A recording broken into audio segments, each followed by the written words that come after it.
السلام علیکم ورحمۃ اللہ وبرکاتہ۔ اللہ کے رسول علیہ الصلاۃ والسلام لوگوں کے ساتھ کس طرح انصاف کا اور درگزر کا معاملہ کرتے تھے، فیصلہ فرمایا کرتے تھے۔ حضرت عروہ بن زبیر بیان کرتے ہیں کہ میرے والد زبیر رضی اللہ تعالیٰ عنہ کا حرہ کے پانی پر ایک انصاری سے جھگڑا ہو گیا، اختلاف ہو گیا، جھگڑا ہو گیا، اور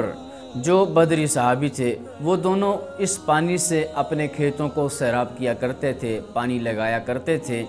تو اب جب جھگڑا ہوا، اختلاف ہوا، تو فیصلہ کروانے کے لیے وہ اللہ کے رسول علیہ السلام کے پاس دونوں تشریف لائے۔ تو آپ علیہ السلام نے فیصلہ یہ فرمایا کہ اے زبیر، آپ اپنے کھیتوں کو پہلے مختصر پانی، تھوڑا پانی لگا لیا کریں اور اس کے بعد اپنے بھائی کے لیے چھوڑ دیا کریں تاکہ اس کے کھیت سیراب ہو جائیں، اور اس کے بعد جو پانی بچے گا وہ پھر آپ دوبارہ لگا لیا کریں۔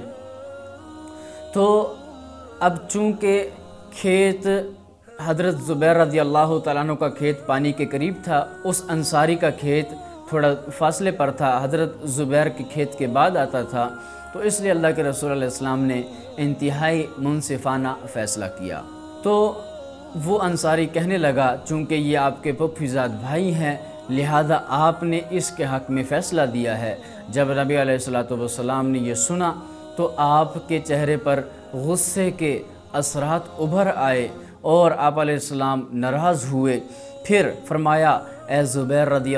زبیر، تم اپنے کھیتوں کو پانی پلاؤ، لگاؤ، حتیٰ کہ اور پلاؤ اور لگاؤ، حتیٰ کہ تمہارے کھیتوں میں پانی اوپر تک، کناروں تک آ جائے، اور اس کے بعد اس آدمی کے لیے، اس انصاری کے لیے پانی کو چھوڑ دو۔